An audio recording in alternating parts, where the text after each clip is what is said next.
അതിവേഗം മാറിക്കൊണ്ടിരിക്കുന്ന ഒരു കാലഘട്ടത്തിലാണ് നമ്മളുള്ളത്. ഭയങ്കര തിരക്കാണ് എല്ലാ കാര്യത്തിലും നമുക്ക്. അപ്പോൾ അങ്ങനെ തിരക്ക് പിടിച്ച ജീവിതത്തിനിടയിൽ നമ്മൾ രാവിലത്തെ ഭക്ഷണം കഴിക്കുക എന്ന് പറയുന്ന കാര്യം വളരെ വിരളമായി കൊണ്ടിരിക്കുകയാണ്.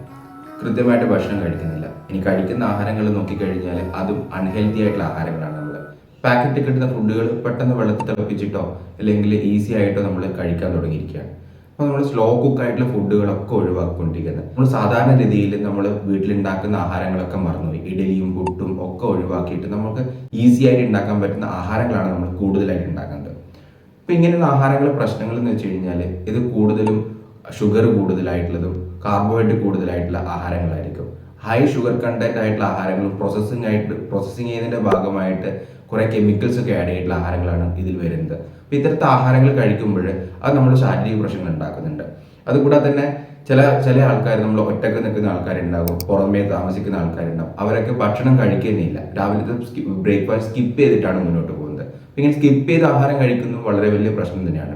ബ്രേക്ക്ഫാസ്റ്റ് സ്കിപ്പ് ചെയ്യുമ്പോൾ അത് നമ്മളെ ബ്രെയിൻ ഫംഗ്ഷനെ ബാധിക്കുന്നുണ്ട്, നമ്മളെ ഷുഗറിനെ ബാധിക്കുന്നുണ്ട്, നമ്മളെ ഹൃദയത്തിനെ ബാധിക്കുന്നുണ്ട്, അങ്ങനെ നമ്മളെ ആരോഗ്യ പ്രശ്നങ്ങളിലേക്ക് എത്തിക്കുന്നുണ്ട്. അപ്പോൾ ബ്രേക്ക്ഫാസ്റ്റ് സ്കിപ്പ് ചെയ്യുന്നത് മോശമാണ്. കഴിക്കുന്ന ആഹാരത്തിൻ്റെ അകത്ത് ഷുഗർ കൂടുതലുള്ള പാക്കറ്റ് ഫുഡ് ആഹാരങ്ങൾ കഴിക്കുന്നത് മോശമാണ്. അപ്പോൾ ഇതിന് നമുക്ക് ബദലായിട്ട് എന്താ ചെയ്യാൻ പറ്റുക എന്ന് നോക്കണം. അപ്പോൾ നമുക്ക് ഈസി ആയിട്ട് കിട്ടുന്ന ഹെൽത്തി ആയിട്ടുള്ള ആഹാരങ്ങൾ കഴിക്കണം. ഒരു ബാലൻസ്ഡ് ഡയറ്റ് ആയിരിക്കണം നമ്മൾ എപ്പോഴും ബ്രേക്ക്ഫാസ്റ്റ് ഫോളോ ചെയ്യേണ്ടത്.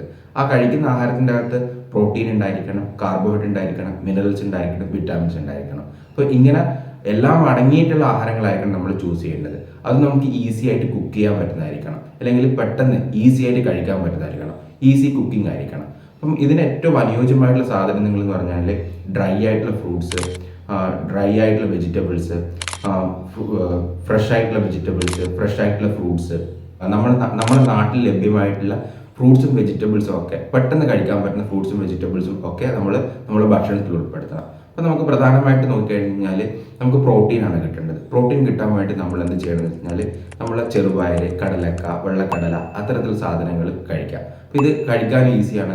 രാത്രി ഉറങ്ങാൻ കിടക്കുന്ന സമയത്ത് വെള്ളത്തിലിട്ട് വെച്ചാൽ മതി. രാവിലെ ആകുമ്പോഴേക്കും സോഫ്റ്റ് ആയിട്ട് വരും. ആ സോഫ്റ്റ് ആയിട്ടുള്ള സാധനം അത് ഡയറക്റ്റ് ആയിട്ട് തന്നെ കഴിക്കാൻ പറ്റും നമുക്ക്. അതിനെ വേണമെങ്കിൽ പുഴുങ്ങണം എന്ന് വലിയ നിർബന്ധമൊന്നുമില്ല. ഇനി പുഴുങ്ങി കഴിക്കുകയാണെങ്കിൽ അതും കുഴപ്പമില്ല. അപ്പോൾ നമുക്ക് വെജിറ്റബിൾ പ്രോട്ടീൻ ആയിട്ടുള്ള സാധനങ്ങൾ കിട്ടും അതിനകത്ത്. അതിൻ്റെ കൂടെ നമ്മൾ കുറച്ച് കക്കിരിക്ക, ക്യാരറ്റ്, മറ്റേ ഡ്രൈ ഫ്രൂട്ട്സ് ഒക്കെ ഇട്ട് അതിനൊരു സാലഡ് രൂപത്തിലേക്ക് മാറ്റാം. അങ്ങനെ അത് അത്തരത്തിൽ സാലഡ് കഴിക്കുമ്പോൾ അതിനകത്ത് വെജിറ്റബിൾ പ്രോട്ടീൻസ് വന്നിട്ടുണ്ട്, മിനറൽസ് വന്നിട്ടുണ്ട്, വെജിറ്റബിൾസ് വന്നിട്ടുണ്ട്. അതിൻ്റെ കൂടെ എന്തെങ്കിലും ഫ്രൂട്ട്സ് കഴിക്കുക, പഴം കഴിക്കുക, അല്ലെങ്കിൽ ആപ്പിൾ കഴിക്കുക, അത്തരത്തിലുള്ള ഫ്രൂട്ട്സ് കഴിക്കുക.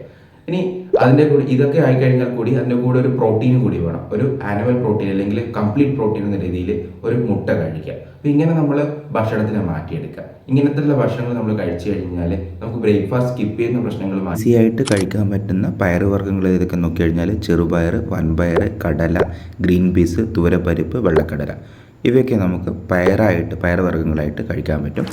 രാത്രി ഉറങ്ങാൻ കിടക്കും വെള്ളത്തിലിട്ട് രാവിലെ എഴുന്നേൽക്കുമ്പോൾ ഒന്ന് വിസിലടിച്ച് മാറ്റി വെക്കുക. ഇലക്കറികളിനകത്ത് നമുക്ക് ചീരയുണ്ട്, മുരിങ്ങയിലകളുണ്ട്. മുരിങ്ങയിലെല്ലാം ഹൈ റിച്ച് ന്യൂട്രീഷ്യസ് ആണ്. അതുകൂടെ തന്നെ വളരെയധികം ഹെൽത്ത് ബെനിഫിറ്റും കൂടിയുള്ള സാധനങ്ങളാണ്. ഡ്രൈ ഫ്രൂട്ട്സിൽ നമ്മൾ കേരളത്തിൽ നോക്കിക്കഴിഞ്ഞാൽ ചക്കക്കുരു, തേങ്ങയുണ്ട്, കശുവണ്ടിയുണ്ട്, കടലയുണ്ട്. ഇവയൊക്കെ നമുക്ക് ഭക്ഷണത്തിൽ രാവിലെ ബ്രേക്ക്ഫാസ്റ്റ് രൂപത്തിൽ ഉൾപ്പെടുത്താൻ പറ്റും. ഫ്രൂട്ട്സിൻ്റെ അകത്ത് നമുക്ക് സീസണലായിട്ട് കിട്ടുന്ന എല്ലാ ഫ്രൂട്ട്സും നമുക്ക് ഉപയോഗിക്കാൻ പറ്റും. നമ്മുടെ നാട്ടിൽ ഓരോ സീസണിൽ ഓരോ ഫ്രൂട്ട്സാണ് ഉണ്ടാകുന്നത്. ആ ഫ്രൂട്ട്സുകൾ അതാത് കാലങ്ങളിൽ സെലക്ട് ചെയ്ത് കഴിക്കുന്നത് കുറച്ചും കൂടി നല്ലതായിരിക്കും. പേരക്ക, വാഴപ്പഴം ഒക്കെ നമ്മളെ ഭക്ഷണത്തിൽ ഉൾപ്പെടുത്താം. വെജിറ്റബിൾസിൻ്റെ അകത്ത് കക്കിരിക്ക, ക്യാരറ്റ്, വെള്ളരിക്ക, ബീട്രൂട്ട്, ബീൻസ്, അങ്ങനെ നമുക്ക് അവൈലബിൾ ആയിട്ടുള്ള ഒരുവിധ എല്ലാ പച്ചക്കറികളും നമുക്ക് വെള്ളത്തിലിട്ട് ജസ്റ്റ് ഒന്ന് വേവിക്കുകയോ അല്ലെങ്കിൽ സ്റ്റീം ചെയ്യുകയൊക്കെ ചെയ്തിട്ട് അതിനെ കട്ട് ചെയ്ത് സാലഡൊക്കെ ഉണ്ടാക്കുന്ന സമയത്ത് ആഡ് ചെയ്തിട്ട് കഴിക്കാൻ പറ്റും. ഇതൊരു ചെറിയ ലിസ്റ്റാണ്. ഈ ലിസ്റ്റ് ഓരോരുത്തർക്കും അനുയോജ്യമായ രീതിയിൽ എക്സ്പാൻഡ് ചെയ്ത് യൂസ് ചെയ്യാവുന്നതാണ്. നമുക്ക് അവൈലബിൾ ആയിട്ടുള്ള നമുക്ക് ചുറ്റും കാണുന്ന നമ്മളെ വീട്ടിൻ്റെ അടുത്തുണ്ടാകുന്ന സാധനങ്ങൾ ഉപയോഗിക്കുന്നതായിരിക്കും കുറച്ചും കൂടി നമുക്ക് ഹെൽത്തിന് നല്ലത്.